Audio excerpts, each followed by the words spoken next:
Section 23(2)चा कसं आहे की तो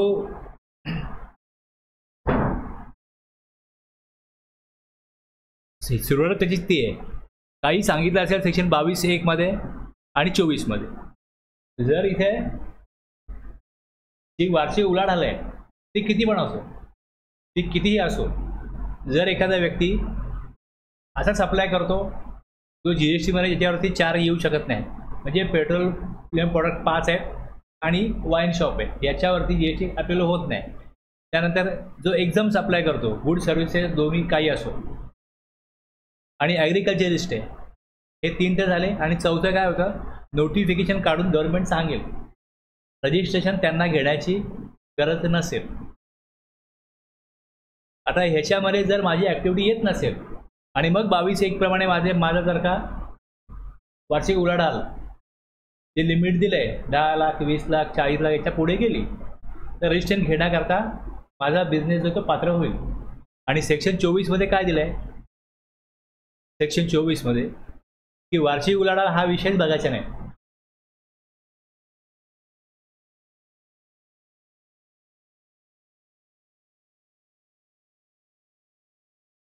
याच्यामध्ये राज्याबाहेर सप्लाय केला आणि टॅक्सेबल सप्लाय, शब्द काय इकडे की टॅक्सेबल सप्लाय जर interstate person making any interstate supply. पण हे पण बघताना कसं आहे की काय एक्झाम केलं आहे का. आता ह्याच्यामध्ये सर्व्हिस प्रोव्हायडरला एक्झाम्पशन केलं आहे, सर्व्हिस प्रोव्हायडर राज्याबाहेर सप्लाय करेल तर त्याचा ॲग्रिगेट टर्नओव्हर जर का 22(1) प्रमाणे रजिस्ट्रेशन घेण्याकरता जर का पात्र होत नसेल तर त्याला राज्याबाहेर सप्लाय करता येतो सर्व्हिस प्रोव्हायडरला. तसंच आणखीन काय नोटिफाईड हँडीक्राफ्ट गुड्स आहेत, म्हणजे हाताने बनवले, हस्तकलावणी वगैरे वापरतात जे गुड्स बनवतात, तर त्याचे गुड्स काय यादी आहे त्याची नोटिफाईड केलेले गुड्स आहेत, त्याला आपण काय राज्याबाहेर सप्लाय केले तर मग या 22-24 सेक्शनप्रमाणे रजिस्ट्रेशन घेण्याची गरज नाही. जो लिमिट दिलं आहे 22(1) मध्ये उलाढाल किती वर अमाऊंटच्या वरती जाईल ती जर गेली तरच त्या रजिस्ट्रेशन घ्यावं लागेल. आणि त्यांना एक कंडिशन दिली आहे की तुम्ही पॅन रिक्वायर्ड आहे आणि EBB जनरेट केलं पाहिजे. म्हणजे काही माहिती आहे की त्यांनी किती अमाऊंटचा माल ते कुठे मूव्ह करतायत हे गव्हर्नमेंटला कळेल.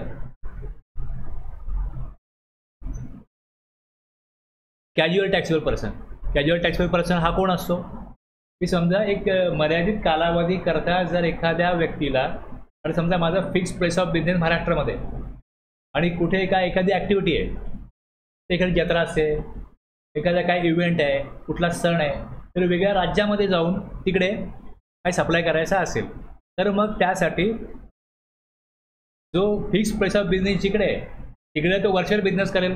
पण जिकडे एका दिवसाकरता 8 दिवसाकरता 15 दिवसाकरता किंवा असं छोटं मोठं एखादं कॉन्ट्रॅक्ट मिळालं तर तिकडे कॉन्ट्रॅक्ट पुन्हा पुन्हा मिळेल तर तिकडे तो फिक्स प्लेस ऑफ बिझनेस निर्माण करेल. पण जर तसं नाही आहे, अशी शक्यता वाटत नाही आहे, तर मग त्या तशा परिस्थितीमध्ये तर तात्पुरत्या स्वरूपाचं रजिस्ट्रेशन घेता येतं. मग त्याला म्हणतात casual taxable person, a person who occasionally, काय प्रसंग जर transactions involving supply of goods services or both in the course or furtherance of business.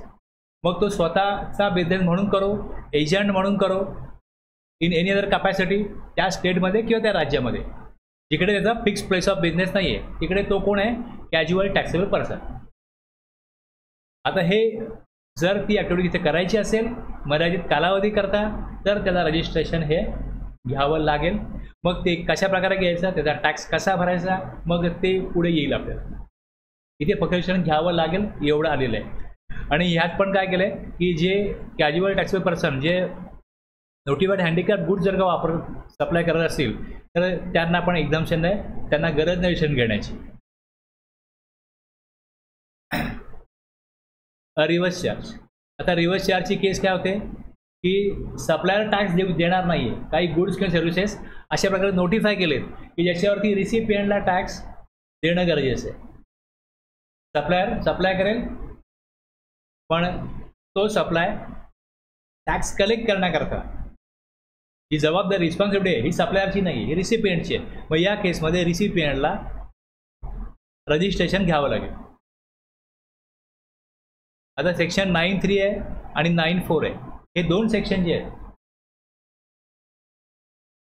9(1) जो आहे याच्यामध्ये सप्लायर टॅक्स कलेक्ट करतो आपण पुढे जाऊन हे बघणार आहोत डिटेलमध्ये. एक सेक्शन 9(1) आहे, याच्यामध्ये सप्लायर सप्लाय करेल. जर त्यांनी सप्लाय केला गुड सर्व्हिसेस दोन्हीचा, तर याच्यावरती टॅक्स कलेक्ट करून गव्हर्नमेंटकडे जमा करण्याची डिबल करण्याची जबाबदारी सप्लायरची असते. पण 9(3) आणि 9(4) असे सेक्शन आहेत की ज्यामध्ये जो परचेस करेल, जो इन्व्हर्ट सप्लाय घेईल, त्याच्यावरचा टॅक्स जो आहे तो त्यांनी सप्लायरला द्यायचा नाही आहे, डायरेक्टली गव्हर्नमेंटला द्यायचं आहे. ही जी सप्लायची व्हॅल्यू आहे गुड सर्व्हिसेसची ती सप्लायरला द्यायची आणि टॅक्स गव्हर्नमेंटला द्यायचा. 9(1) मध्ये काय होतं की सप्लायची व्हॅल्यू प्लस टॅक्स हे दोन्ही सप्लायर घेतो आणि सप्लायरची जबाबदारी आहे की टॅक्स गव्हर्नमेंटकडे जमा करायचा. पण टॅक्स जमा करण्याची जबाबदारी जर जो परचेस करेल त्याची असेल, तर टॅक्स जमा केव्हा करू शकतो, जेव्हा त्यांनी रजिस्ट्रेशन घेतलेलं असेल. म्हणून रजिस्ट्रेशन घेण्यासाठी ही तरतूद केली आहे. सेक्शन 24 मध्ये सेक्शन 3 सांगतो की persons who are required to pay tax under reverse charge, ज्याला रिव्हर्स चार्जमध्ये टॅक्स भरण्याची गरज आहे, म्हणजे जो परचेस करेल लिमिट सप्लाय घेईल त्याला जर टॅक्स देण्याची गरज आहे तर त्याचं रजिस्ट्रेशन त्यांनी घेणं गरजेचं आहे. आता ह्याच्यामध्ये परत काय बघायला लागतं, सेक्शन 11 जो आहे त्याचं नोटिफिकेशन आहे. त्या नोटिफिकेशनमध्ये नोटिफिकेशन नंबर आहे 12/2017. आता लिगल सर्व्हिस आहे. आता लिगल सर्व्हिस जर घेतली एखाद्या व्यक्तीने, तर जो कोण लिगल सर्व्हिस प्रोव्हाइड करतो तो वकील आहे, लॉयर आहे. तर लॉयरला लिगल सर्व्हिस जर तो प्रोव्हाइड करत असेल तर रजिस्ट्रेशन घेण्याची त्याला गरज नाही. तर समजा एखादा अशी काही लोक आहेत की जे ऑडिट पण करतात, म्हणजे इन्कम टॅक्सचं काम पण करतात, GSTचं काम पण करतात आणि लिगल सर्व्हिस पण देतात. अशा काही फर्म आहेत की यांच्याकडे income tax, GST, company law आणि लिगल सर्व्हिस हे पण ते काम करतात. पण त्या केसमध्ये त्यांना काय करायला लागतं की जर त्यांनी ऑडिट केलं तर फॉरवर्ड चार्जमध्ये टॅक्स लागेल. पण लिगल सर्व्हिस दिली तर त्यांना टॅक्स नाही कलेक्ट करायचा. मग लिगल सर्व्हिसची पण डेफिनेशन आहे की लिगल सर्व्हिस म्हणजे काय. असं कुठला लिगल ॲडवाईस घेतला कुठल्याही शाखेचा असो, कोर्टामध्ये बाजू मांडायची आहे, ट्रिब्युनल्सवर बाजू मांडायची आहे, त्याकरता मग वकील पाहिजे. तर मग ती जी सेवा देईल, तो सर्व्हिस देईल तो वकील, तो आपले चार्जेस घेईल. पण GST जमा करण्याची जबाबदारी ही वकिलाची नाही आहे फॉरवर्ड चार्जवर. मग त्यामध्ये जर एखाद्या व्यक्तीने आपला व्यक्तिगत काय सल्ला घेतला असेल तर मग ती त्या सर्व्हिसवरती टॅक्स देण्याची गरज नाही, कारण ती सर्व्हिस एक्झाम केली. पर्सनल मॅटर आहे, कुठल्या भाऊबंदकीचा आहे, कुठला असाही जो व्यवसायाशी संबंधित नाही आहे. पण ते जर व्यवसाय संबंधित काय लिगल मॅटर असेल तर अशी बिझनेस एंटिटी ज्यांचं ॲग्रिगेट टर्नओव्हर जी थ्रेशोल्ड लिमिट आहे त्या राज्यामधलं 10 लाख, 20 लाख, 40 लाख त्याच्या खाली असेल तर त्याला पण एक्झाम्प्ट आहे, टॅक्स देण्याची गरज आहे. मग ते एक्झाम्पशन इथे बघायला लागतं की हे नोटिफिकेशन आहे त्यात दिलं आहे. आणि जर हे एक्झाम्पशन नसेल तर एखाद्याने जर का तो ही सर्व्हिस घेतली लिगल सर्व्हिस, मग तो पण पात्र होईल रजिस्ट्रेशन घेण्याकरता. आता एखादा व्यक्ती क्वचितच ॲडवाईस घ्यायला जाईल किंवा ॲडवाईस घेणं हा काय त्याचा बिझनेसचा भाग नाही आहे. कधी डिस्प्यूट निर्माण झाला म्हणून त्याला मग ती केस लढायला लागते. मग त्या केसमध्ये त्याला रजिस्ट्रेशन घेऊन तुम्ही टॅक्स द्या, ठीक आहे, योग्य वाटत नाही, त्यामुळे हे एक्झेप्शन दिलेलं आहे. पण जर बिझनेस त्याचा रजिस्टर असेल आणि मग त्याने लिगल ॲडवाईस घेतला बिझनेस पर्पज, तर मग त्याला टॅक्स द्यायला लागेल. लक्षात. आता एखादी कंपनी आहे, त्या कंपनीला काही सप्लाय करायचं आहे, ते करतायत आणि त्यातून काय लिगल मॅटर निर्माण झाले कुठल्याही प्रकारे, त्या लिगल ॲडवाईस घ्यायला लागतो. किंवा समजा एखादा डायरेक्टर आहे, त्याच्यावरती एखाद्या महिला एम्प्लॉईजनी काहीतरी अशा प्रकारे ॲलिगेशन लावलं, आरोप लावला की बाबा हा आम्हाला आमच्याशी इथे वागणूक बरोबर नाही आहे आणि कोर्टामध्ये काय केस गेली तर कंपनीला लिगल ॲडवाईस घ्यायला लागेल. मग ती समजा कोर्टात केस गेली त्यांना ती लढायला लागेल त्या एम्प्लॉईजसाठी, त्यांच्या डायरेक्टरसाठी किंवा आणखी कुठल्या वरिष्ठ माणसासाठी. आपण अशा गोष्टी ऐकतो ना न्यूजमध्ये. मग तो लिगल ॲडवाईस त्यांना घेणं आहे, तो बिझनेस पर्पज आहे. मग त्याचा GST कोण भरणार. तर जो सप्लाय करेल ते त्यांना अधिकार नाही आहे, तो कंपनीलाच जमा करायला लागेल. इथे चॉईस नाही आहे की तो व्यक्ती रजिस्टर आहे, तो ऑडिट पण करतो, तो लिगल ॲडवाईस पण देतो, मग तो टॅक्स भरू शकतो. जिकडे दिलं असेल की फॉरवर्ड चार्ज चालेल, रिव्हर्स चार्ज पण चालेल. ट्रान्सपोर्टला असा ऑप्शन आहे की ट्रान्सपोर्टर फॉरवर्ड चार्जमध्ये GST त्यात पण असं आहे की त्याला चूज करायला लागतं की एकदा फॉरवर्ड चार्ज एकदा दिवसाला असं नाही. जर ट्रान्सपोर्टर बोलला की टॅक्स मी घेईन आणि जमा करेन, जर त्याने अशा प्रकारचं तिकडे पोर्टलला डिक्लेरेशन दिलं असेल तर मग फॉरवर्ड चार्ज लागेल. पण त्याने डिक्लेअर केलं की मी रिव्हर्स चार्जमध्येच सर्व्हिस देणार आहे, तर मग रिसिपियंटची जबाबदारी आहे की टॅक्स त्याने जमा करायचा. म्हणजे रजिस्टर केसमध्ये पण असे ऑप्शन आहेत. मग जेव्हा आपण तो टॉपिक बघू 9394चा जेव्हा बघू तेव्हा त्याच्यामध्ये हा विषय येईल. बऱ्याच वेळा काय होतं, अनेकांना कन्फ्युजन होतं की फॉरवर्ड चार्ज काय, रिव्हर्स चार्ज काय, प्लस आता 95 मध्ये आणखीन इलेक्ट्रॉनिक कॉमर्स ऑपरेटरचा चार्ज पण येईल. आता इथे पुढे तुम्ही याल बघाल तर person who are required to pay tax under section 95, म्हणजे काही सर्व्हिसेस आहेत त्या जर इलेक्ट्रॉनिक कॉमर्स ऑपरेटर थ्रू, आता याच्यामध्ये बघा रेस्टॉरंट सर्व्हिस स्विगी किंवा झोमॅटो, ट्रान्सपोर्टेशन ऑफ पॅसेंजर, आता इथे ओला उबर असेल, accommodation service for residential or lodging purpose. आता एखादं तुम्हाला ठिकाणी समजा गोव्याला जायचं आहे तर बुकिंग करायचं आहे, आपण ट्रेनची वेळ तिकडे पण लवकर काढतो, आपली व्यवस्था प्रॉपर व्हावी. तर तुम्हाला असं वेकेशनला उन्हाळ्यात सुट्टीत कुठे फिरायला जायचं असेल तर 3-4 महिने लोक अगोदर प्लॅनिंग करतात, ट्रेनचं पण तिकीट काढतात, हॉटेल बुकिंग करतात. पण डायरेक्टली जर का हॉटेल माहिती नसेल तर एखादं असं वेबसाईट आहे, ॲप आहे, त्याच्या थ्रू मग ते ॲप किंवा वेबसाईट काय ई कॉमर्स ऑपरेटर आहे. मग त्यांची जबाबदारी आहे की समजा काय बुकिंग केलं, हॉटेल बुकिंग केलं आणि जर त्याचे चार्जेस 10,000 असतील तर याच्यावरचा GST कोण देणार. तर जर हॉटेल आहे त्यात आपण ज्या वाचले तुम्हाला डिटेलमध्ये कळेल, सविस्तर त्यामध्ये येईल. त्या ह्यात ऑप्शन कसं आहे की इलेक्ट्रॉनिक कॉमर्स ऑपरेटरने टॅक्स दिला पाहिजे, पण जर हॉटेल रजिस्टर जर असेल तर हॉटेलने दिला, हॉटेल देऊ शकतं, मग ECUची जबाबदारी नाही. हा पॅसेंजर ओला किंवा उबरला असं आहे की जर समजा एखादा व्यक्ती ट्रान्सपोर्टची सर्व्हिस देतो, त्याच्याकडे बऱ्याच गाड्या आहेत आणि त्याला वाटलं आपला आता कधी कधी सीझनला तेवढ्या गाड्या लागत नाहीत तर आपण ओला किंवा उबरला गाडी लावूया, आणि त्यांनी गाडी लावली तर तो फॉरवर्ड चार्जमध्ये टॅक्स देऊ शकतो. पण इथे तशी प्रोव्हिजन नाही आहे. सप्लायर जो आहे ज्याची गाडी आहे तो रजिस्टर जरी असेल तरी ओला किंवा उबर टॅक्स जमा करतो.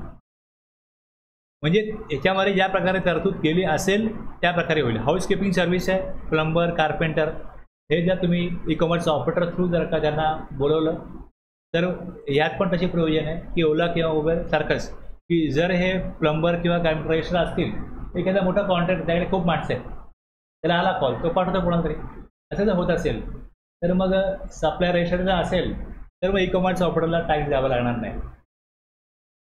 ह्या 4 सर्व्हिसेस आत्तापर्यंत नोटिफाय झाल्या. याच्यावरती जो ई कॉमर्स ऑपरेटर आहे त्याची पहिल्यांदा जबाबदारी येते, म्हणून त्याला रजिस्ट्रेशन घेण्यासाठी हा सेक्शन आहे 24च्या.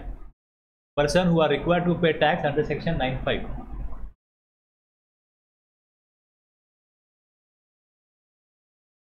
आता नॉन रेसिडेंट टॅक्सेबल पर्सन हा जर सप्लाय करत असेल तर ह्याला पण रजिस्ट्रेशन घ्यावं लागेल. आता हा कोण असतो नॉन रेसिडेंट टॅक्सेबल पर्सन? हा असा पर्सन असतो जसं आपण बघितलं अगोदर कॅज्युअल टॅक्सेबल पर्सन. पण कॅज्युअल टॅक्सेबल पर्सनमध्ये जो व्यक्ती सप्लाय करतो तो भारतामधलाच असतो, पण वेगळ्या राज्यामध्ये त्याचा फिक्स प्लेस ऑफ बिझनेस नाही आहे. तसं हा वेगळ्या देशामधला व्यक्ती आहे. Any person who occasionally undertakes transactions involving supply of good services both whether as principal agent, तशीच व्याख्या आहे, पण त्याचं पुढे एक शब्द वाढला, no fix place of business or residence in India, त्याचा भारतामध्ये कुठेही तो राहत पण नाही असा व्यक्ती. रजिस्ट्रेशन त्याला कंपल्सरी घ्यायला लागेल.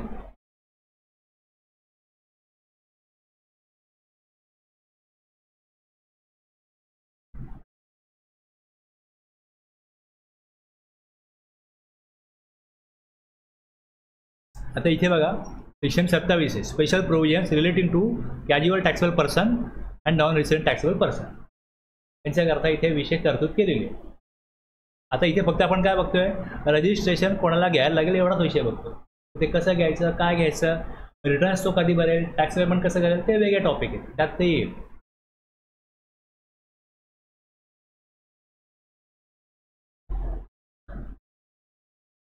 एक सेक्शन 51 आहे. याच्यामध्ये काय आहे,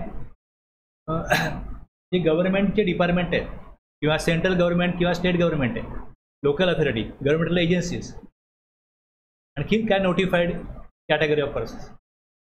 एखादा आता बरंचसं काय होतं, गव्हर्नमेंट बऱ्याच गोष्टी कॉन्ट्रॅक्टवर देतात. जर कॉन्ट्रॅक्ट दिलं आणि त्याची व्हॅल्यू ही 2.5 लाखाहून जास्त असेल कॉन्ट्रॅक्टची व्हॅल्यू, तर त्या कॉन्ट्रॅक्टरला, सप्लायरला ज्यावेळेस पेमेंट करायची वेळ येईल त्यावेळेस त्याला 2% राखून पेमेंट केलं जातं. आणि हे जे 2% अमाऊंट आहे त्याच्यामध्ये 1% CGST आणि 1% AGST या अकाउंट त्याची जमा होतात. म्हणजे गव्हर्नमेंटला पण एक वेगळा रिटर्न भरायला लागतो.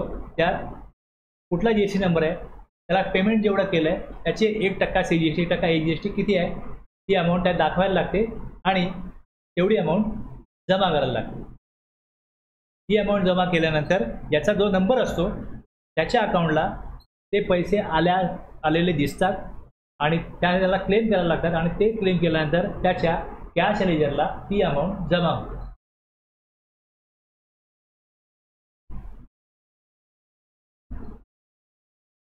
हे माहिती आहे सगळ्यांना हा विषय TDSचा? हां, सगळ्यांना नाही माहिती, दाखवतो बघा दाखवतो.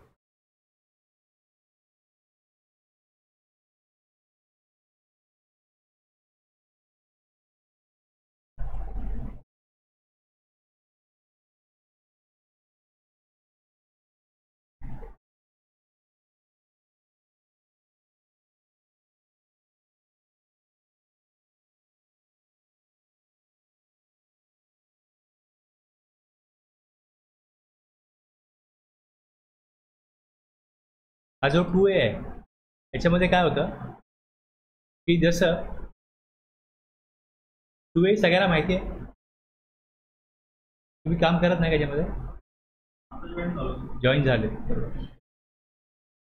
आता काय होतं की जसं आता मी तुम्हाला सप्लाय केला तर माझी जबाबदारी काय की मी GST 1 भरतो आणि ज्यामध्ये मी तुमचा GST नंबर टाकतो, मग त्याचं क्रेडिट तुम्हाला पास ऑन होतं.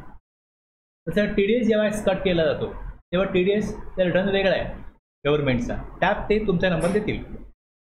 तुमची कॉन्ट्रॅक्ट अमाऊंट जर 2.5 लाखापेक्षा जास्त आहे, याचा उद्देश काय आहे की बरेचसे असे कॉन्ट्रॅक्टर आहेत डिरेक्शन घेत नाहीत आणि मग GST जमा करत नाहीत आणि मग ती अमाऊंट इन्कम टॅक्सला पण दाखवत नाहीत, इन्कम टॅक्सही चुकतो, GST पण तिथनं मिळत नाही.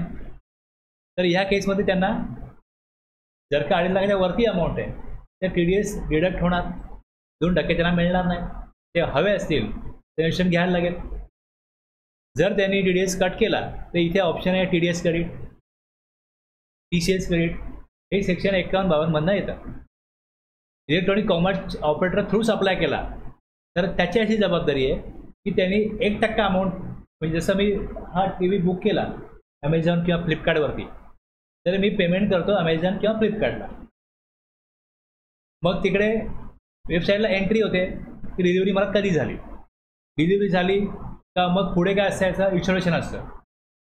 याच्यात सगळं अमेझॉन किंवा फ्लिपकार्ट फीडबॅक घेतं की डिलिव्हरी प्रॉपर झालेली आहे, जी वस्तू नोंदवलेली ती मिळालेली आहे.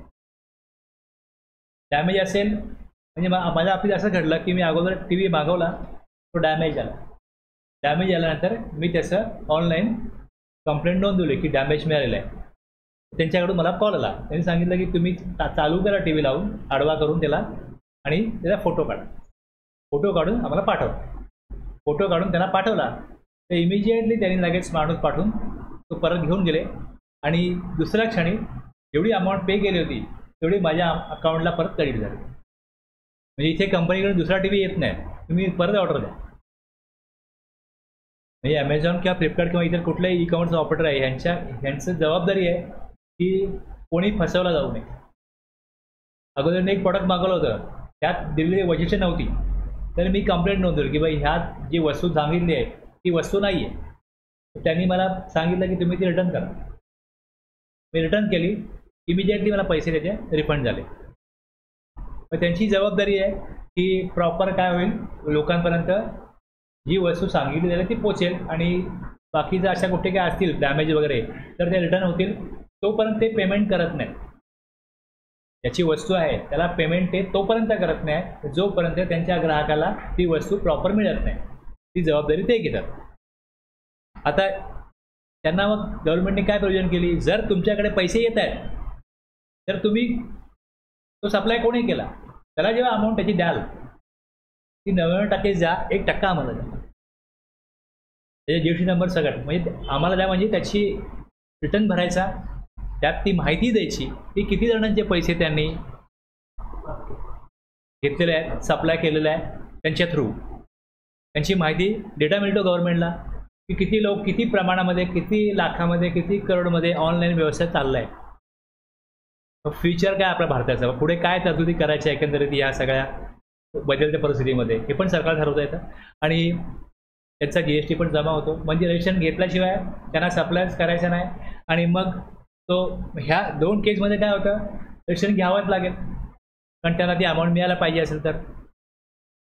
मग इथे अमाऊंट जर आली तर इथे क्लिक केल्यानंतर कळतं की इथे अमाऊंट आलेली आहे, हे कळतं इकडे.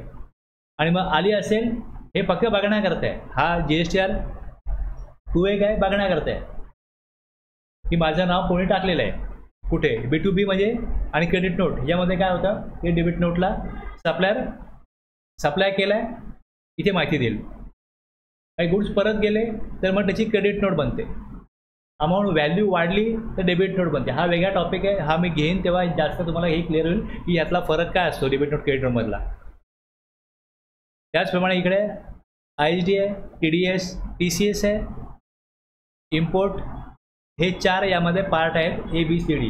याच्यामध्ये कुठल्याही प्रकारचं जर क्रेडिट हे टॅक्सपेअरला मिळत असेल तर त्याची इन्फॉर्मेशन इथे दिसते. म्हणजे दुसरा व्यक्ती माझा नंबर जेव्हा टाकेल तेव्हाच मला इकडे काय होईल, एंट्री येईल. आणि दुसऱ्या व्यक्तींना त्यांना ऑब्लिगेशन जे असेल त्याप्रमाणे ते त्यांचं काम करतील. तसं इम्पोर्ट केलं तर इम्पोर्टमध्ये जेव्हा गुड्स येतात तेव्हा कस्टमरमध्ये जाऊन कस्टमची प्रोसिजर करायला लागते आणि मगच ते गुड्स ताब्यात मिळतात. आणि कस्टममध्ये IGST लागतो. मग तो IGST मी पे केला असेल, कस्टममध्ये एंट्री केली, डॉक्युमेंट मला मिळेल तिकडे बिल ऑफ एंट्री, त्या डॉक्युमेंटवरती माझा GST नंबर असेल. मग जो त्याने IGST तिथे डिडक्ट केला असेल, घेतला असेल माझ्याकडनं जी अमाऊंट, ती काय होईल इथे दिसेल. याचं क्रेडिट मला घेता येईल. मग याप्रमाणे इथे दिसतं. हा जो TDS किंवा TCS आहे हा तिथे दिसला असेल तर मग तो त्याचा क्लेम घेण्याकरता इकडे ऑप्शन असतो. ह्याला क्लिक करायला लागतं आणि मग त्यानंतर हे क्लिक केल्यानंतर जो पिरियड असेल तो दिसल्यानंतर जर मला ते वापरायचं असेल त्याचा क्लेम घ्यायला लागतो. जेव्हा मी इथे क्लेम घेईन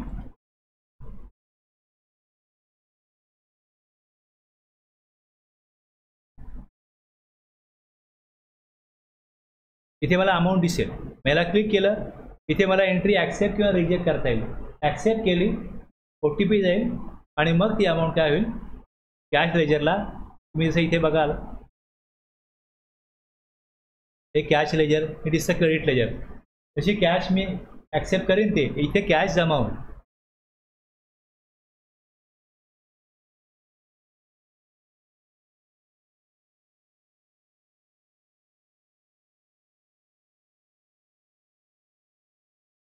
आता जसं हे जे आहे हा जो TDSचा नंबर आहे, TDS डिडक्ट करण्याकरता सेक्शन 51 मध्ये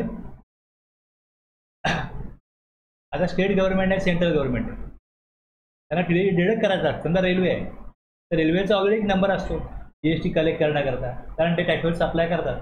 पोस्ट आहे तर पोस्टाचा पण काय असतो, जर त्यांना ही प्रोव्हिजन ॲप्लिकेबल झाली तर त्यांना TDS साठी डिडक्ट करण्याकरता वेगळा नंबर घ्यायला लागेल. If it is not making any taxable supply of goods services, it is required to register only as deductor of tax at source on the basis of TAN or PAN. In case of person already registered under GST is required to deduct tax under section 51, he is required to take separate registration for the purpose of deducting. कारण return त्याचा वेगळा आहे, त्याचा return वेगळा आहे, त्यामुळे त्याचा वेगळे रजिस्ट्रेशन घ्यायला लागतं. टॅक्सेबल सप्लाय करतोय मग GSR 1 असेल, GSR 3B असेल, मग ॲन्युअल रिटर्न GSR 9 असेल, तो करायला लागेल. पण ते डिडक्ट करणं ही वेगळी ॲक्टिव्हिटी आहे, त्याचा उद्देश वेगळा आहे, त्यामुळे त्याच्याकरता वेगळा रजिस्ट्रेशन आणि वेगळं रिटर्न आणि वेगळी प्रोसेस त्यांना करायला लागेल. आता तुम्ही हा नंबर चेक कराल, बघा हा जो नंबर आहे,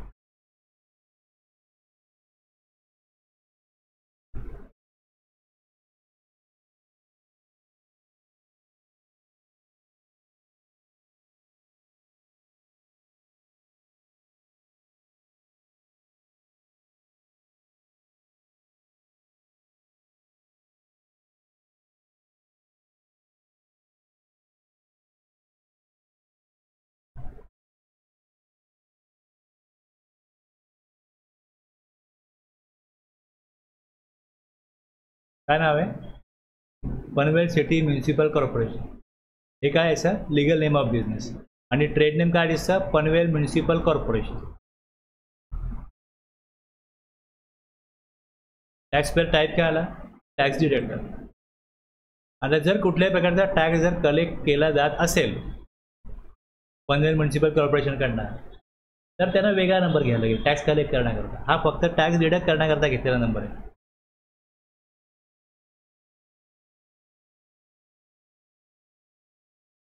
हा पॅन नंबर आहे ना?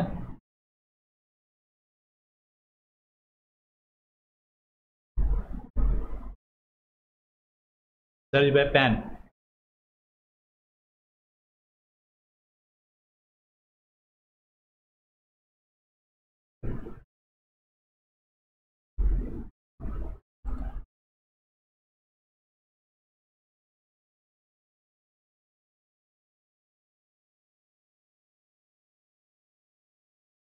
आलं लक्षात?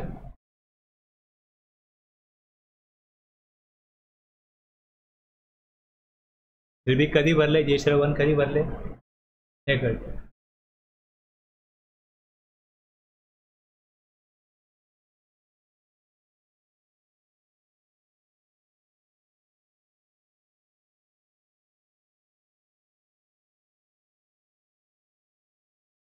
आता एजंट जर सप्लाय करत असेल, तुम्ही समजा तुम्हाला एक एजंट म्हणून कोणी अकाउंट केलं असेल, एक ॲग्रीमेंट झालं की तुम्हाला एजन्सी मिळेल की तुम्ही एजंट म्हणून काम करा. तर इथे एजंटचा अर्थ कसा आहे की invoice in his on name. Agent जो आहे तो इनवॉइस सर्वांच्या नावाने बनवतो. आणि दुसरा ऑप्शन काय असतो? Invoice on behalf of principal. आता मी माझे गुड्स तुम्हाला विकायला सांगतो, तुम्ही हे विका, पेमेंट माझ्या अकाउंटला येईल, इनवॉइस माझा जाईल आणि तुम्हाला कमिशन मिळेल.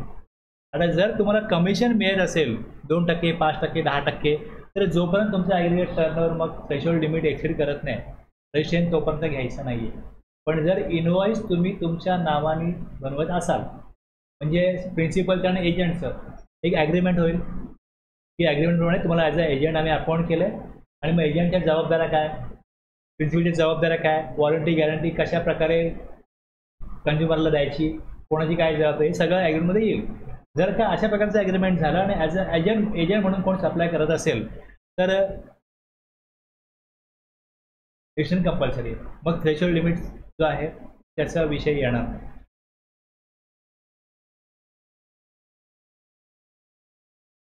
Input service distributor. Input service distributor काय असतं? इन शॉर्ट ISD म्हणजे काय असतं? An office of the supplier of good services or both which receives tax invoices. म्हणजे एखादी बँक असेल, त्या बँकेचं SBI आहे तर भारतभर शाखा आहेत. मग रजिस्ट्रेशन त्यांना प्रत्येक स्टेटमध्ये ॲटलिस्ट एक तरी घ्यायला लागेल. डिक्लेअर होईल की प्रिन्सिपल प्लेस ऑफ बिझनेस समजा मुंबई हेड ऑफिस आहे आणि बाकी इतर त्यांच्या ब्रँचेस आहेत, त्याचा ॲड्रेस टाकतील, ॲडिशनल प्लेस ऑफ बिझनेस टाकतील रजिस्ट्रेशनमध्ये. आता पॅन नंबर भारतासाठी एकच आहे, पण रजिस्ट्रेशन त्यांचं प्रत्येक स्टेटमध्ये कायद्यानुसार त्यांना वेगवेगळं घ्यायला लागेल. पण ज्यावेळेस ते समजा आता इंटेरियर आहे, काय फर्निचर आहे, आणखीन कुठल्या काय ऑडिट सर्व्हिस आहे, GST ऑडिट सर्व्हिस आहे, GSTची कुठली सर्व्हिस आहे, हे सगळं ते समजा कोणाला कॉन्ट्रॅक्ट देत असेल तर त्याचा इनवॉइस जो असतो which receive the tax invoice issued under section 31. कुठली ते सर्व्हिस घेतील तेव्हा ती सर्व्हिस हेड ऑफिस थ्रू घेतली जाईल. म्हणजे मुंबईला किंवा दिल्लीला हेड ऑफिस असेल तर तिथनं संपूर्ण भारतातल्या इतर ब्रांचेससाठी ते सर्व्हिस जर घेत असतील तर इनवॉइस कुठल्या अकाउंटला जातील? हेड ऑफिसच्या अकाउंटला जातील. मग हेड ऑफिसच्या अकाउंटला करोडोचा परचेस इन्व्हर्ट सप्लाय दिसेल आणि लाखोचा जीएसटी जमा होईल. मग त्याचा इनपुट टॅक्स क्रेडिट ॲक्च्युली घेण्याचा अधिकार कोणाचा आहे? ज्या ब्रँचला सर्व्हिस घेते त्यांचा आहे. मग त्यांना तो जो इनपुट टॅक्स क्रेडिट आहे तो डिस्ट्रीब्यूट करण्याकरता त्यांच्यासाठी ही एक वेगळी तरतूद केली की तुम्ही एक वेगळा नंबर घ्या, त्या नंबरवर इनवॉइस घ्या आणि मग ज्या ब्रँचचा जेवढा ITC असेल तेवढा त्यांना तुम्ही डिस्ट्रीब्यूट करा. मग त्याची पण माहिती वेगळ्या फॉर्मॅटमध्ये वेगळ्या फॉर्ममध्ये द्यावी लागेल आणि त्यानुसार जसं TDS TCS पाठवला जातो तसंच या प्रकारे IIT-मध्ये रजिस्ट्रेशन वेगळा घ्यायला लागतं आणि त्याचा वेगळा फॉर्म भरून रिटर्न भरून मग ती इन्फॉर्मेशन पाठवायला लागते.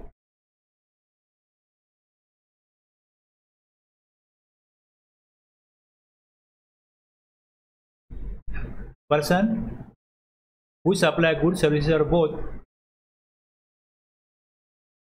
आता हे इलेक्ट्रॉनिक कॉमर्स ऑपरेटर जे आहेत 9(5) मधल्या 4 सर्व्हिसेस वेगळ्या आहेत. लक्षात घ्या. Persons who supply good services or both other than supply specified in 9(5). 9(5) मधल्या सर्व्हिस मी देत नाही आहे. Through such electronic commerce operator who is required to collect tax at source under section 52. Person supplying through ECO कोण आहे? Person ECO through supply करतो other than त्या 4 service ज्या 9(5) मध्ये नोटिफाय केल्या. तर जर ECO थ्रू सप्लाय केला तर रजिस्ट्रेशन हे कंपल्सरी होतं. ह्याच्यामध्ये बदल झाला. नोटिफिकेशन काढला गव्हर्नमेंटनी 34/2023 आणि 1 ऑक्टोबर 2023 पासून आणि ही तरतूद जी होती यातना सूट दिली टॅक्स पेअरला की इलेक्ट्रॉनिक कॉमर्स ऑपरेटर थ्रू गुड्सचा सप्लाय केला तर एक्झाम्प्ट आहे. आता इथे सर्व्हिस प्रोव्हायडरला अगोदर एक्झाम्पशन दिलं होतं की फक्त इलेक्ट्रॉनिक कॉमर्स ऑपरेटर सप्लाय केला तर सर्व्हिस प्रोव्हायडरला सूट होती, पण गुड्सचे सप्लायर होते त्यांना सूट नव्हती. पण आता बदलत्या काळानुसार बरेच लोकली असे लोक सप्लाय करतात छोट्या मोठ्या गोष्टी. छोटं किराणाचं दुकान आहे त्यांच्याकडे दूध वगैरे गोष्टी मिळत असतील, भाजी आणखीन किराणा या गोष्टी पण इलेक्ट्रॉनिक ऑपरेटर थ्रू मागवल्या जातात. मग छोटे छोटे बिझनेसना पण आता या electronic commerce operator through supply करण्याची वेळ ते येऊन ठेपले की लोकांना वेळ नाही आहे की मार्केटला जातील मोठ्या शहरांमध्ये. मग अशी वेगवेगळी ॲप असतात तिकडे लोकली छोटे व्यापारी पण त्या ॲपवरती रजिस्टर होऊन त्यांच्या थ्रू लोकांना गुड्स मिळू शकतात. आणि मग तिकडे छोट्या व्यापाऱ्यांना जर का रजिस्ट्रेशनसाठी कंपल्शन केलं तर मग छोट्या व्यापाऱ्यांचा उद्देश काय की आपला प्रॉफिट वाढला पाहिजे, बिझनेस वाढला पाहिजे. पण जर त्यांना रजिस्ट्रेशनसाठी कंपल्सरी केलं त्यांचा टर्नओव्हर 10 किंवा 20 लाख किंवा लिमिट 40 लाखाच्या खाली असताना तर मग ते सर्वाईव्ह नाही करू शकत आता या परिस्थितीमध्ये.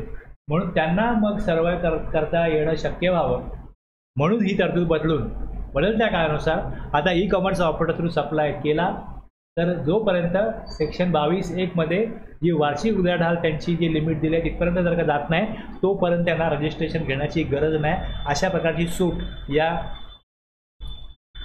नोटिफिकेशनमध्ये. हे नोटिफिकेशन पहिले सर्व्हिस प्रोव्हायडरचं होतं आणि हे नोटिफिकेशन मग आलेलं आहे ते या डेटला गुड्ससाठी पण आहे. त्यामुळे आता ही प्रोव्हिजन आहे याचा कुठलाही प्रभाव आता राहिलेला नाही आहे. जोपर्यंत नोटिफिकेशनचा या प्रभाव राहील हा सेक्शन जो आहे सबसेक्शन हा आता याचं प्रभावहीन झाला. हा सेक्शन त्याचा काही उपयोग नाही आता. समस्या ना.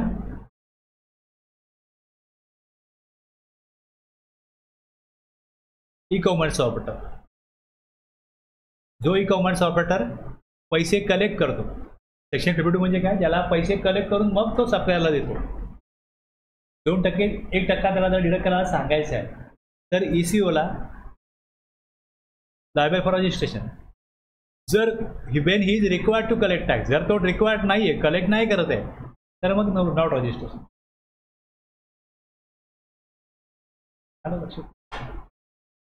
आता रेल्वेचं तिकीट बुकिंग होतं ECO थ्रू असेल तर ते पैसे कलेक्ट नाही करत, डायरेक्टली तिकीट बुकिंग होईल, पैसे जातील रेल्वेच्या अकाउंटला. तर असा इश्यू आहे. तर ह्याला ती गरज नाही आहे, तो पैसे कलेक्ट नाही करत, तर मग तो TCS कट नाही करणार आहे. आलं लक्षात. हे 11 सबसेक्शन आहेतच आणि 10 झाले ना, 10 11 आहे. त्याच्यामध्ये every person supplying online information and database access retrieval services.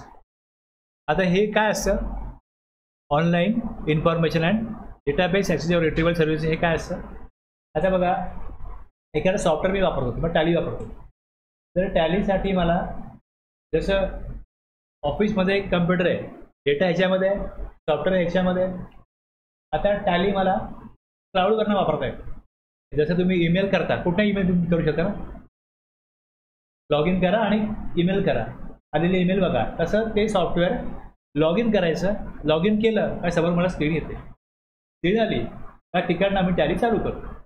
Data तिकडेच आहे, म्हणजे इथे गावाला गेलो, बाहेर गेलो, कुठेही गेलो, जिकडे मला इंटरनेटचा ॲक्सेस असेल तिकडे मी माझं काम करू शकतो.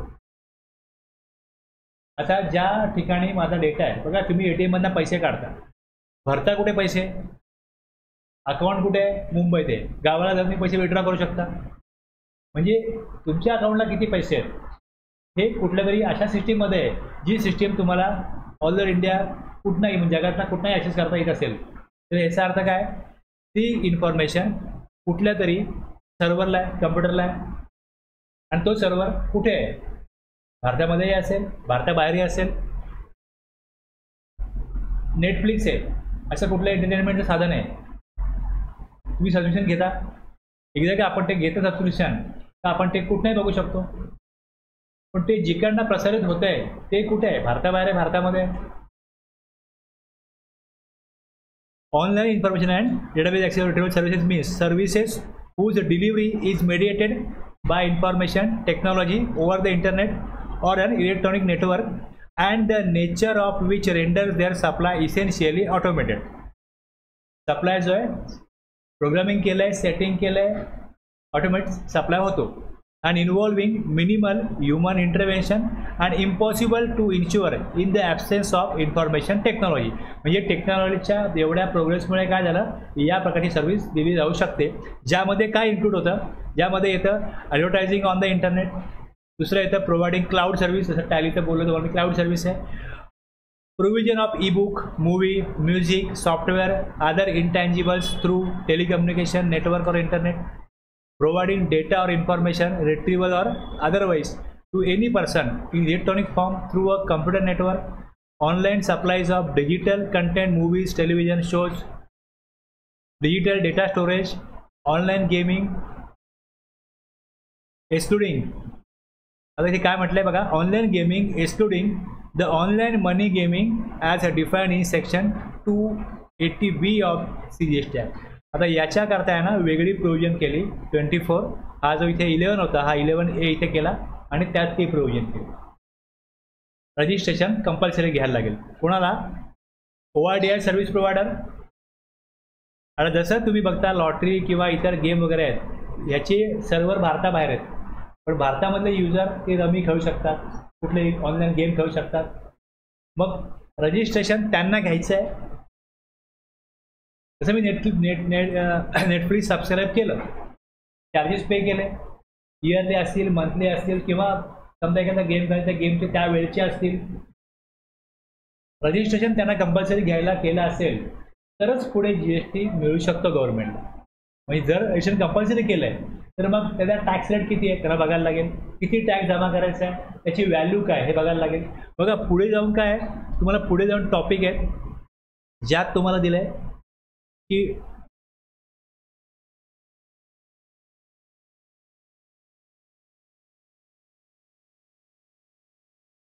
व्हॅल्यू ऑफ सप्लाय, कुठल्या व्हॅल्यूवरती टॅक्स घ्यायचा. आणि समजा एक तुम्ही बघाल पुढे तुम्हाला कळेल की समजा एक कार आहे, ज्या कारची किंमत 5 लाख रुपये, 8-9 वर्ष वापरली, ही कार 2 लाखाला विकत घेतली एखादी. त्यामुळे थोडा खर्च केला, डागडुजी केली, आणि तो खर्च त्याला समजा 40,000 रुपये आला असेल आणि ही त्यांनी 3 लाखाला विकली. आता याच्यामध्ये त्यांनी 60,000 रुपये मार्जिन काढलं असेल तर GST किती रुपयावरती भरायचं? 2 लाखाची कार त्यांनी 3 लाखावरती घेतली, 3 लाखाला विकली. आता जर तिकडे दिलं असेल की तुम्ही जो डिफरन्स व्हॅल्यू आहे 3 - 1 3 - 2 म्हणजे अमाऊंट येते 1 लाख, या 1 लाखावर GST द्यायला पाहिजे, तर तसं. आता लॉटरी किंवा गेम शो आहे, याच्याकरता असं म्हटलं की समजा एखाद्याने लॉटरी काढली तर 100 रुपये, या 100 रुपये लॉटरी कितीला पडली? 90ला पडली, ते बघितलं जाणार नाही. या 100 रुपये जे आहेत ह्याच्यावरच टॅक्स द्यायचा. म्हणजे 100 रुपये जर तुम्ही घेत असाल आणि ह्याच्यावर GST जर 28% आहे तर ही 128% व्हॅल्यू 100 रुपये, त्यातले 28% आम्हाला द्यायची. जेवढी अमाऊंट कॉन्ट्रीब्यूट केली त्या लॉटरीत भाग घेण्याकरता कन्झ्युमरनी किंवा जो कोण व्यक्ती त्यांनी, तर ती संपूर्ण अमाऊंट, याची जी व्हॅल्यू आहे ती संपूर्ण व्हॅल्यू टॅक्सेबल आहे. तुम्ही किती घेता? 100 घेता आणि 90 वाटता, 10 जी अमाऊंट उरते ती टॅक्सेबल. असं जर म्हटलं असेल व्हॅल्यू ऑफ सप्लायच्या प्रोव्हिजनमध्ये तर तसं येईल, हे लक्षात येईल. आलं लक्षात? आता जर का गव्हर्नमेंटला असं करायचं आहे की नाही हा बिझनेस जो आहे सेकंड हँड कारचा, त्यांना काही सुविधा द्यायची का बिझनेस वाढला पाहिजे, मग तुम्ही जे प्रॉफिट घ्याल, जो डिफरन्स घ्याल, परचेस केलं 2 लाखाला, सेल केलं 3 लाखाला, 1 लाख डिफरन्स आहे, त्यावर GST पाहिजे. त्यांना प्रमोट करायचं त्या बिझनेसला. पण लॉटरीमध्ये असं नाही करायचं की जेवढी अमाऊंट घ्याल तेवढ्या अमाऊंटमध्ये आम्हाला आमचा टॅक्स पाहिजे. मग तरतूद त्याप्रमाणे होईल. लॉटरीवाले म्हणतील की हे 5-10 तरतूद आहे तर आहे करा. जसं वाईन शॉप आहे त्यावरती खूप जास्त टॅक्स असतो, 50% टॅक्स असतो, लोक भरतात. सिगरेट आहे, तंबाखू आहे, ज्याचा टॅक्स खूप जास्त असतो, पण ज्यांना पाहिजे घेतील. म्हणजे ज्या अति आवश्यक गोष्टी आहेत माणसाच्या जीवनाकरता त्याच्यामध्ये टॅक्स असता कामा नये. जसं मेडिकल सर्व्हिस आहे, टॅक्स नाही त्याच्यावरती. डॉक्टरनी फीस घेतली त्यावर टॅक्स नाही, ऑपरेशन करायला 2-5 लाख रुपये घेतले त्यावर टॅक्स नाही आहे. पण जिथे अशा प्रकारे काय हानिकारक गोष्टी आहेत पण ज्या समाजामध्ये टाळणार आहेत, मग टॅक्स द्या आणि चालू. जेव्हा टॅक्स पुढे जाऊन घ्यायचा आहे त्यावेळेस पहिले इथे क्लिअर झालं पाहिजे की रजिस्ट्रेशन घ्यावं लागेल सप्लायरला किंवा रेसिपियंटला, जो ती सप्लाय देईल किंवा घेईल, आणि मग कुठल्या व्हॅल्यूवर टॅक्स घ्यायचा. मग व्हॅल्यूवर टॅक्स घ्यायचा तर मग त्याचा इनवॉइस बनवायला लागेल, इनवॉइसचा रेकॉर्ड होईल. मग या तरतुदी पुढे ओघाओघाने येतील, हे लक्षात घ्या. काम कसं चालतं हे लक्षात घ्या. पहिले आपण हा टॉपिक का घेतला की टॅक्स जमा करण्याची जबाबदारी 2 पार्टी आहे, एक सप्लायर आणि रेसिपियंट, आणि तिसरा आता ECO आला नवीन बदलत्या काळाप्रमाणे. मग ह्या तिघां सप्लाय होतो. तर रजिस्ट्रेशन त्यांनी घेतल्याशिवाय पुढे रस्ते उघडत नाहीत ना टॅक्स घेण्याचे. हे कळलं OIDR. आणि मग नवीन तरतुदीप्रमाणे since online gaming has been made taxable by amending schedule 3 by the CGST amendment act. आणि मग याच्याकरता स्पेशल प्रोव्हिजन केली गेली आणि अनेक अमेंडमेंट कराव्या लागल्या. यूट्यूबला किंवा आणखीन वेगवेगळ्या ठिकाणी इतक्या जाहिराती यायला लागल्या आणि वेगवेगळे चांगले सेलिब्रिटीज त्यामध्ये या जाहिरातीमध्ये काम करतात. हे चुकीचं वाटायला नक्की गोष्ट आहे की तुम्ही लोकांना काय करायला सांगताय. मग आता अशा परिस्थितीमध्ये काहीतरी वेगळी प्रोव्हिजन करणं गरजेची होती. त्यातून मग ही नवीन तरतूद केली गेली. Provided services from outside India to unregistered person in India. अशा प्रकारचे हे online money gaming from outside India आहे. हे जी सर्व्हिस प्रोव्हाइड करतात, ही सर्व्हिस दिली रजिस्ट्रेशन त्यांना घ्यायला लागेल. मग ह्या केसमध्ये पण असं आहे की मग ह्याचा टॅक्स कोण जमा करेल. मग तुम्ही बघाल की डेफिनेशन आहे सप्लायरची डेफिनेशन आहे.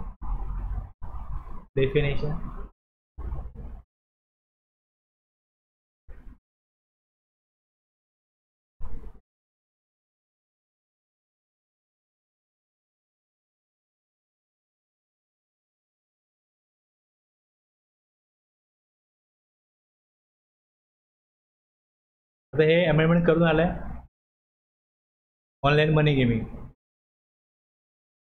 ऑनलाईन गेमिंग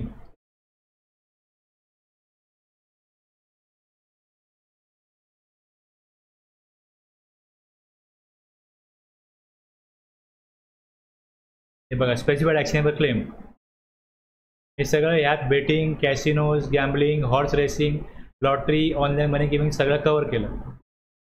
आणि हा सप्लायर जो आहे, सप्लायर कोणाला म्हणायचं, मी यामध्ये हा प्रोव्हिजो ॲड केला अजून की provided that a person who organises or arranges directly or indirectly supply of specified actionable claim. Specified actionable claim म्हणजे हे दिले ते आता बेटिंग, कॅसिनो, गॅम्बलिंग, तो कोण आहे, तो सप्लायर आहे. डायरेक्टली करू किंवा इनडायरेक्टली करू, त्याचा सेटअप आहे, तो वेळ सेटअप माझा आहे, पण मी हे सगळं ऑर्गनाईज नाही करत. तर म्हणून मग that a person who organizes or arranges directly or indirectly supply of specified actionable claim, including a person who owns, operates or manages digital or electronic platform for such supply shall be deemed, चा अर्थ मानला जाईल, to be a supplier of such actionable claim, whether such actionable claim are supplied by him or through him, and whether consideration in money or money's worth, including virtual digital asset, म्हणजे cryptocurrency असते ना, cryptocurrency प्रमाणे, for supply of such actionable claim is paid or conveyed to him or through him or place at his disposal in any manner, कुठल्याही प्रकारे, and all the provisions of this act. म्हणजे या कायद्यानुसार tax तो supply करतोय, म्हणजे tax देण्याची जबाबदारी, कलेक्ट करण्याची जबाबदारी, डिपॉझिट करण्याची जबाबदारी त्याची राहील.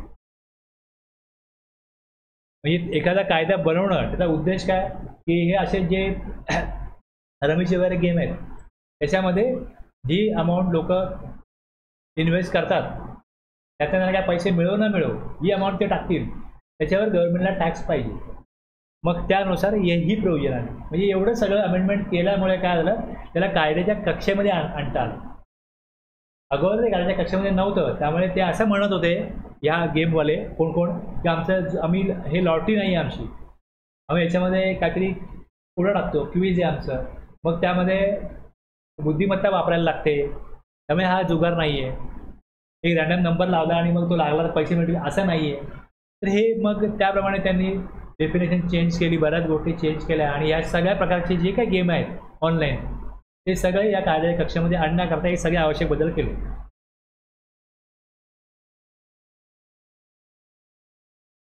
याकरता याच्याकरता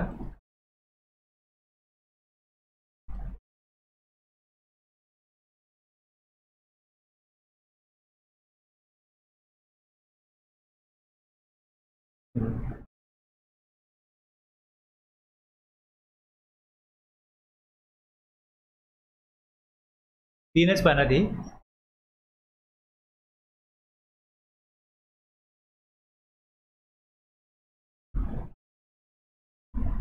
दिसते तुम्हाला दाखवलं ना आता हे 80A 80B.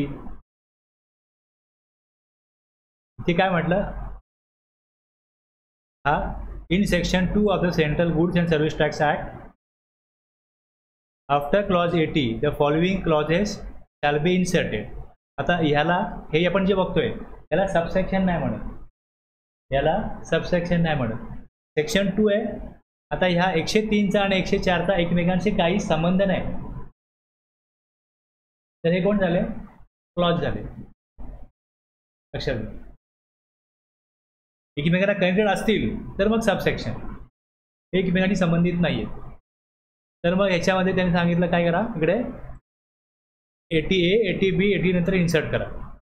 102 the following clauses shall be inserted, 102 नंतर 102A आला. आता मी प्रोव्हिजो वाचला, पुढे in clause 105 the following proviso shall be inserted at the end namely, हा प्रोव्हिजो इथे इन्सर्ट केला. अशा प्रकारे हे अमेंडमेंट होतात. आता ही अमेंडमेंट जी झाली याच्यामध्ये पार्लमेंटचं सेशन झालं असेल ऑगस्टला, पावसाळी अधिवेशन, तर त्यामध्ये हे झालं असेल. अदरवाईज जेव्हा बजेट करता पार्लमेंट बोलवलं जातं त्यावेळेस काय अशा अमेंडमेंट होतात. आता निवडणुका झाल्या अगोदर जे बजेट होतं ते बजेट टेम्पररी बजेट असतं, आता परत बजेट सादर करतो. मग त्याच्यामध्ये तुम्ही आता हे जे बघताय की central goods and service tax amendment act, तसं आता तिकडे बिल सादर होईल. काय बिल आहे, मग त्या बिलामध्ये इन्कम टॅक्सच्या काय प्रोव्हिजन आहेत, GSTच्या काय आहेत, कस्टमच्या काय आहेत, त्यात काय बदल झाला आहे का. तर अशा प्रकारे ज्या बदल होतात तेव्हा बजेटमध्ये बदल झाले तर मग या प्रकारे फायनान्स ॲक्ट पहिला बदल झाला तो CGST अमेंडमेंट ॲक्ट 2018. 1 जुलैला कायदा लागू झाला. डिसेंबर संपला 17चा. 18च्या त्यांनी 2018च्या बजेटमध्ये काही चेंजेस नाही केले. मग हा अमेंडमेंट ॲक्ट जो आहे इथे पहिले बदल केले 29 ऑगस्ट 2018. आता यातल्या ज्या तरतुदी आहेत खाली काय म्हटलं बघा, सेव्ह ॲज अदरवाईज प्रोव्हाइडेड. काय दिलं आहे? Save as otherwise provided the provision of this act shall come into force on such date as central government may by notification in the official gazette. आता याच्यामध्ये ते एक अधिकार राखून ठेवतात की खाली ज्या काय बदल व्हायचे आहेत इथे डेट दिली आहे की कम इन टू फोर्स. जर डेट दिली आहे खाली की हा सबसेक्शन आहे, हा सेक्शन आहे, हा लागू होईल 1 ऑक्टोबरपासून, तर तेव्हा लागू होईल. अदरवाईज काय, सेव्ह ॲज अदरवाईज प्रोव्हाइडेडचा अर्थ तो जर तिकडे दिलं आहे तर त्याप्रमाणे, आणि जर दिलं नसेल तर मग नोटिफाय होईल त्यावेळेस ही तरतूद ॲप्लिकेबल होईल. त्यांनी नवीन तरतूद बनवली आहे पण ही ॲप्लिकेबल कधी करायची? मग पर्याप्त परिस्थिती आत्ता नसेल तर त्यांना तो सेक्शन इमिजिएटली ॲप्लिकेबल नाही करायचा. मग ते नोटिफिकेशन काढून तो ॲप्लिकेबल करू शकतात पण तशी परत इकडे काय पॉवर पाहिजे, म्हणून ती पॉवर इथे घेतलेली आहे.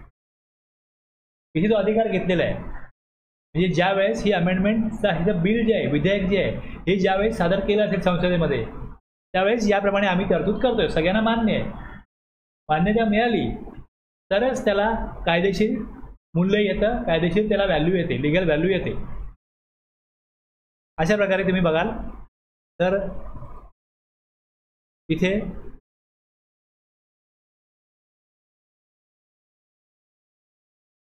CGST ॲक्टमध्ये अमेंडमेंट झाली, त्याच प्रकारे IGST ॲक्टमध्ये पण अमेंडमेंट झाली. इथे बघाल तुम्ही,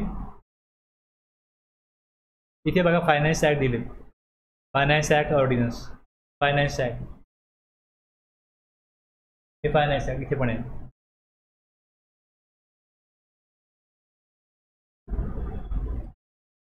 हे IGST ॲक्ट आहे. IGST ॲक्टमध्ये पण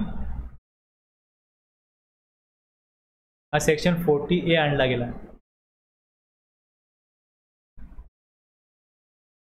supplier of online money gaming in clause 80B of section 2 तिथे डिफाईन केलं आहे. त्यांच्याकरता टॅक्स जमा करण्याकरता ही तरतूद ही करण्याकरता हा बनवलेला आहे. आलं लक्षात? समजलं ना काय? मी तुम्हाला हे का दाखवतोय की कशा प्रकारे कायदा बनवला जातो, कशा प्रकारे त्यात बदल केले जातात, आणि मग त्यामुळे आपण जेव्हा वाचतो तेव्हा इथे आपल्याला आता जेव्हा दिसतं की 102A हे आलं कसं, तर हे अशा प्रकारे पहिले बिल विधेयक सादर केलं जातं संसदेमध्ये, मग त्याच्यावरती मतदान होतं आणि मग त्याला कायद्याने म्हणजे याच्यावरती सभागृहामध्ये त्याला ते मतदान होऊन तो ते अप्रूव्ह झालं तर मग ॲक्च्युली अप्रुव्हल राष्ट्रपतींकडनं ॲसेंट केल्यानंतर होतो. राष्ट्रपतींनी ॲसेंट केली तर ह्याचं कायद्यामध्ये रूपांतर झालं, मग हा कायदा बनतो. मग ते बिल असतं, त्याला नाव येतं इकडे ॲक्ट. हे जे पहिले नाव असतं ते बिल असतं, विधेयक असतं, ते मग इकडे जाऊन त्याला ॲक्टमध्ये कन्वर्ट होतं. अशा प्रकारे आहे.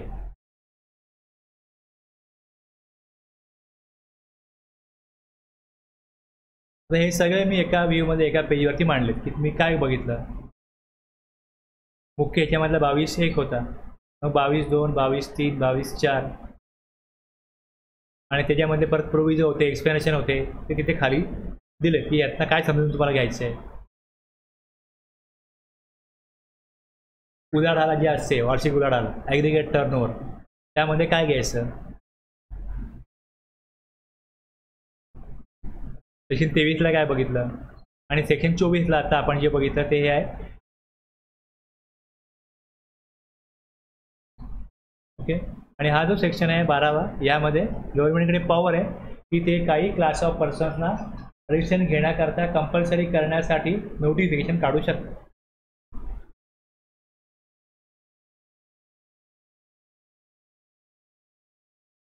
तर एकदा तुम्हाला क्लिअर झालं की एक्झम्पशन कोणाला आहे, म्हणजे सूट कोणाला रजिस्ट्रेशन घेण्यापासून, आणि काही तरतुदी आहेत की ज्यातनं रजिस्ट्रेशन घेणं टॅक्स पेअरला बंधनकारक होतं, किंवा मग वार्षिक उलाढाल मुख्य तरतूद आहे 22(1) मध्ये, त्याप्रमाणे ठरतं की रजिस्ट्रेशन घ्यायचं की नाही घ्यायचं.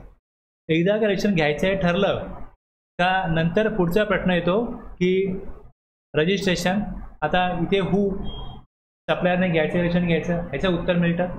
वेन कायदा आपण जेव्हा वाचतो तेव्हा आपल्याला ही उत्तरं मिळतात की who, when, what, where, why, how. कसं म्हणजे प्रोसिजर, आणि वाय म्हणजे लॉजिक, हे का केलं असेल.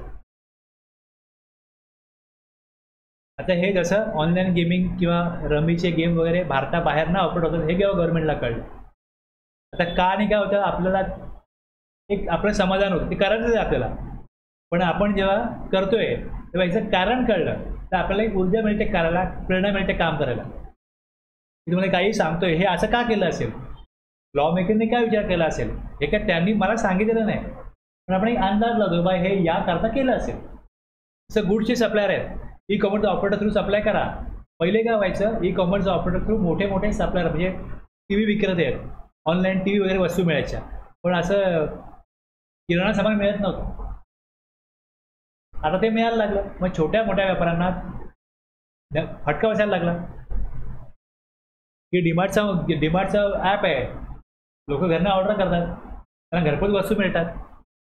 मग छोट्या व्यापाऱ्यांनी काय करायचं, मग अशा काही कंपन्या मार्केटला येणार आहेत, आलेल्या आहेत की ज्या छोट्या व्यापाऱ्यांना म्हणतात की तुमचा माल आम्ही पाठवू, तुम्ही आमच्याकडे ॲपवरती काय करा, नोंदणी करा आणि तुम्ही तो माल पाठवू शकता. म्हणजे ॲप बनवणं छोट्या व्यापाराला शक्य नाही. मग तो एक काहीतरी स्मॉल अमाऊंट त्यांना फीस पे करेल की बाबा मला तुम्ही या प्रकारे एक प्लॅटफॉर्म द्या आणि त्याचा माल विकला जाईल. त्यामुळे मग ही तरतूद बदलली, ई कॉमर्स ऑपरेटर सप्लाय केला, रजिस्ट्रेशन घेण्याची गरज नाही. आता ह्यातनं काय होतं, तुम्हाला तरतूद कळली, लक्षात राहिली. व्हायचा उपयोग हा आहे की आपण समजून घेऊ का केला असेल, याचा उद्देश काय. इज ऑफ डुईंग बिझनेस हा हेतू आहे गव्हर्नमेंटचा, व्यापाऱ्यांनी बिझनेस इझिली केला पाहिजे. मग अशी तरतूद जी केलेली आहे त्यातनं इझी काय होतं ते बघणं हे गव्हर्नमेंटचं काम. Who, when, what, where, why, how म्हणजे कसं म्हणजे मग आपण त्याला ऑनलाईन तर बोललो TDS ते कट करतील, मग कट केल्यावरती भरतील कसा, रिटर्न फॉर्म काय, त्याचा मग जो रिसिपियंट आहे, जो सप्लायर आहे, त्याला तो कसा मिळणार, कॅशमध्ये मिळणार, कसे परत क्लेम करणार, हे पुढच्या गोष्टी ज्या आल्या ज्या हाऊमध्ये येतात.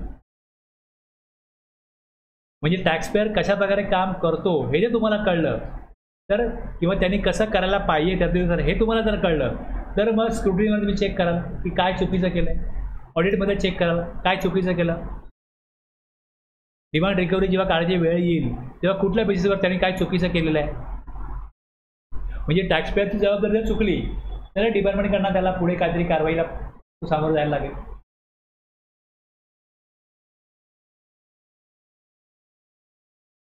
आता 25(1) मध्ये आपण येऊ त्यावेळेस त्यात ही तरतूद आहे की रजिस्ट्रेशन घेण्याकरता जो व्यक्ती पात्र होणार आहे त्यांनी रजिस्ट्रेशनची प्रोसिजर 30 दिवसामध्ये करायची. Every person who is liable to be register under section 22 किंवा 24 प्रमाणे तरतूद आहे ना, रजिस्ट्रेशन घ्यायला लागेल, मग तेच दिलं आहे. त्यांनी ॲप्लिकेशन द्यायचं आहे, shall apply for registration in every such state or UT in which he is so liable. ज्या राज्यामध्ये, ज्या युनियन टेरिटरीमध्ये तो पात्र झालेला आहे रजिस्ट्रेशन घेण्यासाठी, तिकडे त्यांनी within 30 days from the date, ज्या डेटला तो लायबल झाला त्या date on which he becomes liable to registration. कशा प्रकारे करायचं, in such manner and subject to such condition. आता इथे जेव्हा ते करायचं आहे तेव्हा प्रोसिजर आहे, तेव्हा त्याची मग प्रिस्क्राईब म्हटलं इकडे तर रूल 8, 9, 10A हे येतील.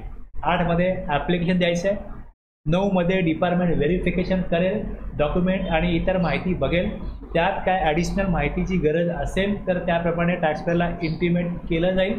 मग तो आणखीन डॉक्युमेंट इन्फॉर्मेशन सबमिट करेल, त्यातनं क्लिअरिटी आली असेल तर मग सेक्शन रूल 10 मध्ये काय होईल, त्याचं रजिस्ट्रेशन हे अप्रूव्ह केलं जाईल, त्याला रजिस्ट्रेशन सर्टिफिकेट ग्रँट केलं जाईल.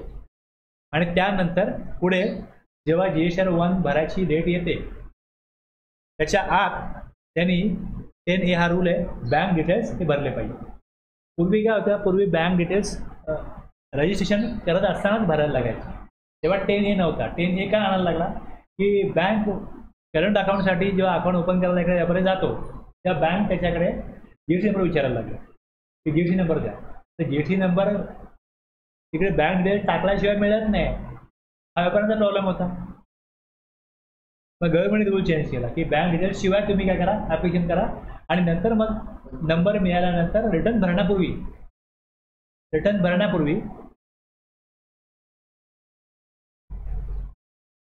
बँक डिटेल्स द्या. काही दिवस पण दिलेत, 30 दिवस किंवा मग GSR 1 यातला जे आधी होईल ते जे आधी होईल. थोडं कळलं. आता याच्यामध्ये अपवाद ही तरतूद कोणाला लागू होत नाही. तर जे कॅज्युअल टॅक्सेबल पर्सन आणि जे नॉन रेसिडेंट टॅक्सेबल पर्सन आहेत ते काही मर्यादित कालावधी करता काही ॲक्टिव्हिटी करत असतील सप्लायची, सप्लाय गुड्सचा असो सर्व्हिसचा असो, तर त्यांना रजिस्ट्रेशनसाठी ॲप्लिकेशन 5 दिवस अगोदर द्यावं लागतं. त्यांना प्रोसिजर 5 दिवस अगोदर करायला लागेल. Apply for registration at least 5 days prior to the commencement of business. 10 दिवस अगोदर करा, 1 महिना अगोदर करा चालेल, मिनिमम 5 दिवस अगोदर करायला पाहिजे. तसंच आणखीन एक अपवाद असा आहे की प्रोव्हाइडेड फर्दर डॅट. पहिला अपवाद सांगितला प्रोव्हाइडेड डॅट, दुसरा अपवाद सांगतायत provided further that. Person having a unit. एक युनिट कुठे आहे? स्पेशल इकॉनॉमिक झोनमध्ये आहे. इथे हा कायदा लागू होतो जिथे सेजच्या कायद्यानुसार काय बिझनेस चालत असेल तर त्यासाठी shall have to apply for separate registration as a distinct from his place of business located outside the SEZ in the same unit. आता जर अंधेरीमध्ये सेज आहे, माझा अंधेरीच्या मध्ये बिझनेस असेल आणि मी एका युनिट सेजमध्ये चालू केलं तर स्टेट तर एकच आहे, इवन सिटी पण एकच आहे, मुंबईच आहे, पण सेजसाठी वेगळा नंबर आणि सेजच्या बाहेर वेगळा नंबर घ्यावा लागेल. इंडस्ट्रियल एरिया आहे, नॉर्मल आहे तर एकच नंबर त्या फॅक्टरीला चालतो, पण एक फॅक्टरी जर तिकडे सेजमध्ये चालू केली तर त्यासाठी वेगळा नंबर घ्यावा लागेल. तसंच पाण्यामध्ये सप्लाय करत असेल, खाली दिलं explanation. Every person who makes a supply from the territorial water of India shall obtain registration in the coastal state or UT where the nearest point of the appropriate baseline is located. पाण्यात supply आहे, supply from the territorial water, तर त्या पाण्यातनं ज्या राज्याची किंवा UTची सीमा जवळ असेल registration तिथे घ्या. एक बघितलं आपण 22-24 मध्ये जर लायबल झाला असेल तर 30 दिवसामध्ये, आणि जर CTP किंवा NRTP असेल तर 5 दिवस अगोदर. इन एव्हरी सच स्टेट इकडे तो लायबल आहे तिथे ही प्रोसिजर करायची. कोणी करायची, कुठे करायची, केव्हा करायची, उत्तर मिळाली.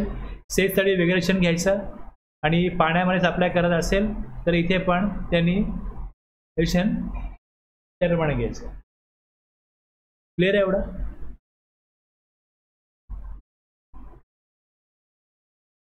Oro India Limited is engaged in taxable supply of service in Goa. The aggregate turnover of Oro India Limited exceeds 20 lakhs. आता सर्व्हिस प्रोव्हायडर आहे, सप्लाय ऑफ सर्व्हिस आहे, लिमिट 20 लाख आहे, गुड्स फक्त 40 लाख आहे. 11 ऑक्टोबरला काय झालं liable? It is liable for registration on 11th October in the state of Goa. He should apply for registration within 30 days from 11th October. Registration त्याला ज्या दिवशी लायबल झाला तिथपासून पुढे 30 दिवस आहे. आता जसं आपण ट्रान्सफर बघितलं की एखादा व्यक्ती एक्सपायर झाला, त्याचा वारसाने बिझनेस पुढे कंटिन्यू केला, रजिस्ट्रेशन ज्या दिवशी तो एक्सपायर झाला, ज्या दिवशी वारस झाला 30 दिवस तिथपासून होते. लायबल कधी होईल? तसं वारसाने बिझनेस मिळाला म्हणजे तो ओनर झाला त्या दिवसापासून, ज्या दिवशी जो एक्स व्यक्ती एक्सपायर झाला म्हणून वायला बिझनेस मिळाला, मग वाय लायबल होईल 30 दिवसांनी. CTP आहे, silent crackers company of Surat Gujarat comes to Mumbai for supply of crackers in Diwali. दिवाळीचा पिरियड आहे, ते सप्लाय करतील. He has no fix place of business in Mumbai. His turnover is only 2 lakhs. Still he has to obtain in Maharashtra as casual taxable person. आता इथे नगरपालिकेचं मैदान आहे, ते तिथे फटाके विकले जातात, परमिशन घेतली जाते, फटाके विकले जातात. अशा एखाद्या कंपनीला ते फटाके विकायचे असतील तर कुठे जातात? फिक्स प्लेस ऑफ बिझनेस कुठे आहे? महाराष्ट्रात नाही आहे, गुजरात आहे. मग या प्रकारे त्यांना इथे रजिस्ट्रेशन घ्यावं लागेल. Mr. Bush, resident in USA, occasionally comes to India and gives advice on technical matters to Reliance Industries Limited as furtherance of his business and profession. Bush is liable for registration as non-resident taxable person irrespective of his turnover at least 5 days prior to the commencement of business. आता हे मग वेगवेगळे form तुम्हाला दिसतील. हे टॅक्सपेअर regular आहे, त्याच्याकरता REG 01 form आहे. आता त्यामध्येच जर का त्याला सेक्शन 10 प्रमाणे कंपोजिशन स्कीम ऑफ करायची असेल तर तिकडे तो ऑप्शन चूज करू शकतो की कंपोजिशन स्कीम पाहिजे. CTP असेल, ऑप्शन चूज करायचा की CTP पेशंट टेम्पररी पाहिजे. ते सगळं फॉर्म REG 01 मध्ये. टॅक्स डिडक्टर आहे त्याच्याकरता हा वेगळा फॉर्म आहे. आता जर तुम्ही इथे याल, फॉर्म दाखवतो तुम्हाला. हे फॉर्मची वेगळी PDF आहे. REG 1 ॲप्लिकेशन फॉर रजिस्ट्रेशन आहे. पार्ट A याच्यामध्ये, पार्ट B आहे. आता इथे जेव्हा मी येईन रजिस्ट्रेशन, न्यू रजिस्ट्रेशन, हा पार्ट A आहे. इकडे सिलेक्ट करायचं आहे taxpayer, tax deductor, tax collector, GST practitioner, non resident taxable person, United Nation body, consulate, राजदूत वगैरे असतात, राजदूतांची ऑफिसेस वगैरे असतात दिल्लीमध्ये किंवा आणखी मुंबई कुठे असतील तर त्यांच्यासाठी हे रजिस्ट्रेशन आहे. आणि यांना जो टॅक्स ते देत असतील तो रिफंड देण्याची तरतूद आहे. Other noted person, non resident online service provider आणि पुढे or non resident online money gaming supplier आहे ना, आहे. याच्यामध्ये ऑप्शन चूज करून ज्या वेळेस तो पुढे जाईल त्या पुढची माहिती येईल. जर इथे मी दिलं नॉन रेसिडेंट टॅक्सेबल पर्सन तर खालचे बघा ऑप्शन काय आले, pan, passport number, tax identification number और युनिक नंबर ऑफ, म्हणजे GST नंबर त्या कंट्रीमधला ज्या कंट्रीजला तो टॅक्सपेअर आहे, किंवा मग तिथला त्याचा पासपोर्ट. पॅन कार्ड जर भारतामध्ये नसेल तर पॅन नाही. ह्या 3 पैकी एक ऑप्शन द्यायचं आहे, 3 पैकी एक ऑप्शन द्यायचं आहे. ओके. जर मी इथे ऑप्शन घेतला टॅक्सपेअर ते वेगळा आहे.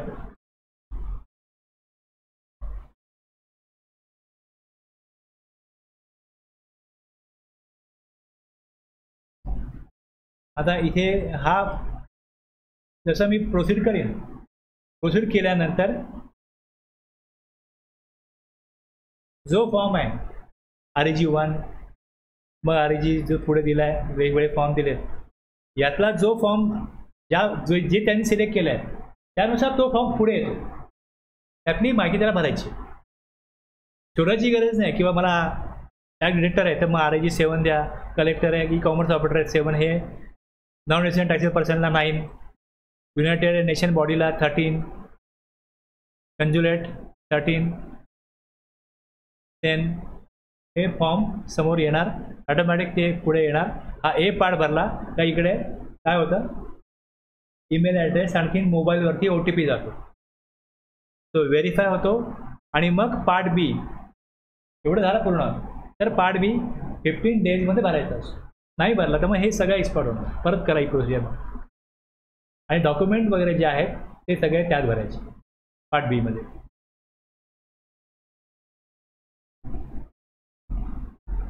हे 8.1 प्रमाणे बघा रूल दिसतोय, रूल 8.1 याप्रमाणे काय करायचं आहे, ॲप्लिकेशन फॉर रजिस्ट्रेशन.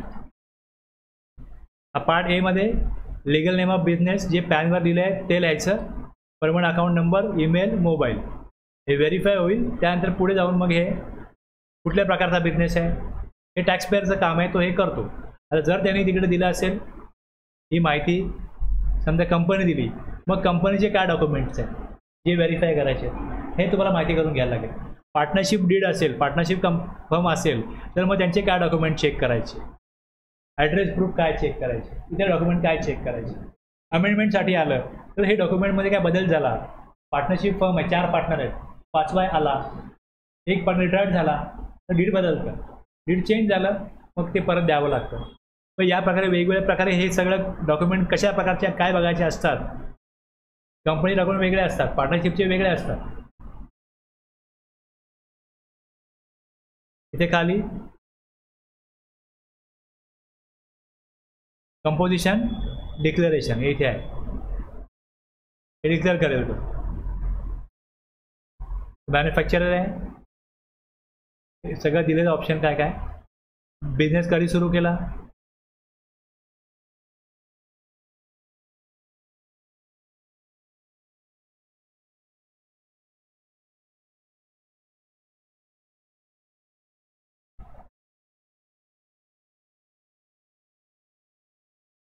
मग त्याला काय मिळतं, अक्नॉलेजमेंट रूल 85 प्रमाणे. एकदा का तो पार्ट ए भरला का मग ARN मिळतो. मग ARN मिळाला का ARN मिळाल्यानंतर next time service registration new म्हटलं का इथे मग TRN टाकून मग कंटिन्यू करेल.